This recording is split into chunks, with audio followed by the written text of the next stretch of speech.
Bonjour à tous et bienvenue dans cette nouvelle vidéo où nous allons voir ensemble les incroyables mythes et légendes autour du Chupacabra.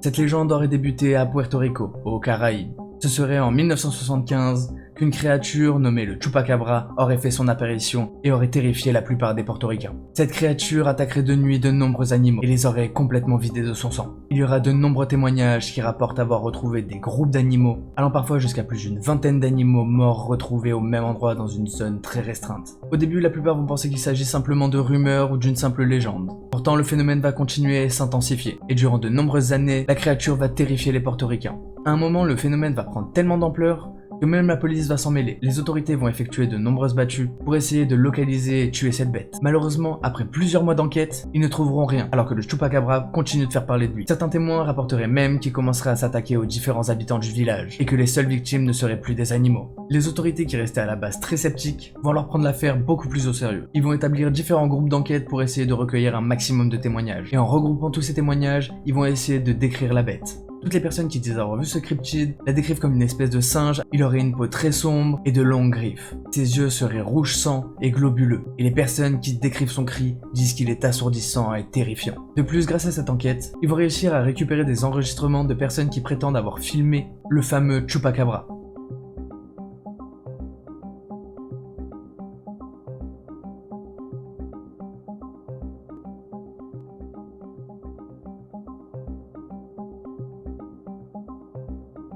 Toutefois, avec l'évolution des technologies, il est devenu beaucoup plus facile de truquer une vidéo.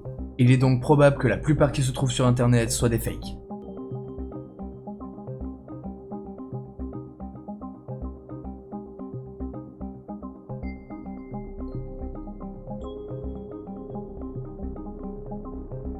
Quoi qu'il arrive, depuis toutes ces années, le Chupacabra continue de faire parler de lui, et il aurait été vu à divers endroits dans le monde, notamment dans diverses régions du Chili, du Mexique ou encore des États-Unis. Et pour certains scientifiques qui se sont penchés sur le sujet, il peut y avoir différentes hypothèses. Michel Tranier, le directeur de la zoothèque des jardins et des plantes, nous explique que nous découvrons chaque année de nombreuses espèces encore inconnues, et qu'il est fort probable qu'il s'agisse d'une espèce non recensée à l'heure actuelle.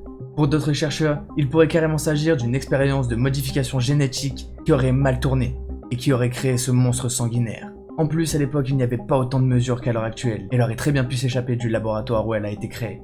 Et pour d'autres chercheurs un peu plus rationnels, ils expliquent que la probabilité que l'existence d'une telle espèce, telle que le Chupacabra, et qu'elle ne soit pas encore connue ni recensée, soit extrêmement faible. En plus, ils expliquent que s'il existe un Chupacabra, il y en aurait forcément plusieurs, pour qu'il puisse se reproduire et perdurer dans le temps. Pour le moment, nous n'avons pas de preuves concrètes, et il faudra sûrement encore longtemps avant qu'une personne ne puisse donner de conclusion finale à cette histoire.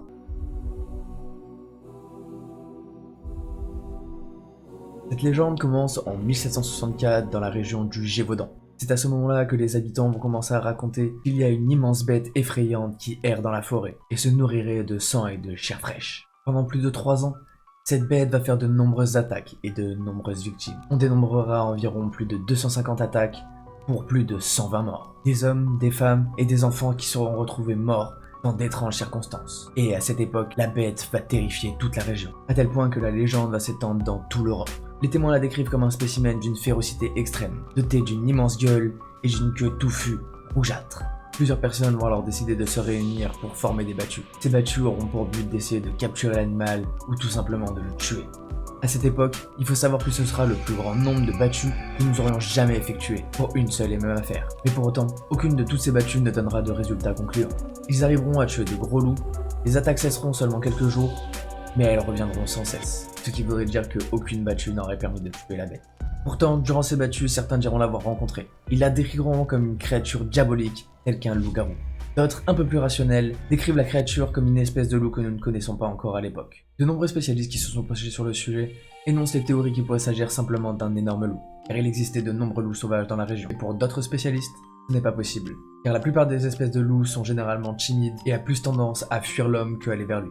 De plus, ils avancent le fait que pour un loup, il serait impossible de tuer jusqu'à 100 personnes différentes, alors que la plupart des témoins s'accordent tous pour dire qu'ils ont vu exactement la même bête. D'autres témoins vont parler d'une espèce un peu plus incroyable, qui serait un mélange entre un ours, un loup et un chien. Mais certains spécialistes vont alors énoncer une théorie très spéciale. Il pourrait s'agir d'une personne qui s'amuserait à se déguiser en loup, pour ne pas qu'on puisse la reconnaître et pour qu'elle puisse commettre des meurtres sans être inquiétée. Pour la plupart des gens qui l'ont vu, cette théorie ne tient pas. La bête a été vue en train de se déplacer rapidement à quatre pattes, et avec sa corpulence, il est impossible qu'elle soit attribuée à celle d'un homme. Il y a certains témoins qui disent même l'avoir vu faire des bonds de plusieurs mètres. De plus, il serait impossible pour un être humain de découper les victimes comme le faisait cette bête. Il y a même un témoignage qui raconte avoir vu cette bête dévorer un cheval entier, ce qui est totalement impossible pour un être humain. Plusieurs chasseurs expérimentés vont alors être recrutés dans le but de tuer cette bête. Mais malgré tous leurs efforts, ils n'arriveront jamais réellement à mettre un point final à ce mystère. 3 ans après l'apparition de cette étrange créature, elle disparut tout aussi mystérieusement qu'elle est apparue. Personne n'a jamais trouvé son cadavre et personne n'a jamais réellement pu dire ce que c'était cette bête. Aujourd'hui, elle ne fait plus de victimes, et nous n'aurons donc peut-être jamais la vérité sur cette étrange créature qu'est la bête du Gévaudan.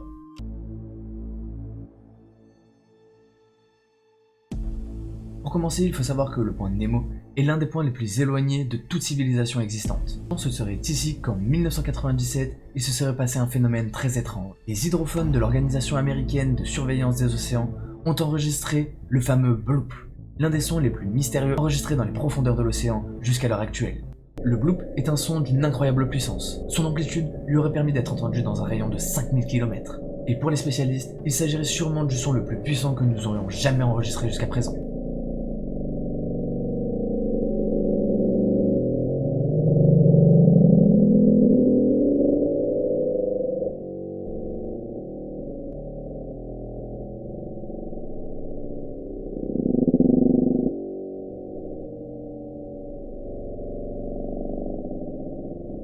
De nombreux experts et scientifiques vont alors se pencher sur l'enregistrement et vont essayer de déterminer ce que pourrait être le bloop. Tous ceux qui ont entendu cet enregistrement s'accordent pour dire que le son ne rentre dans aucune catégorie connue.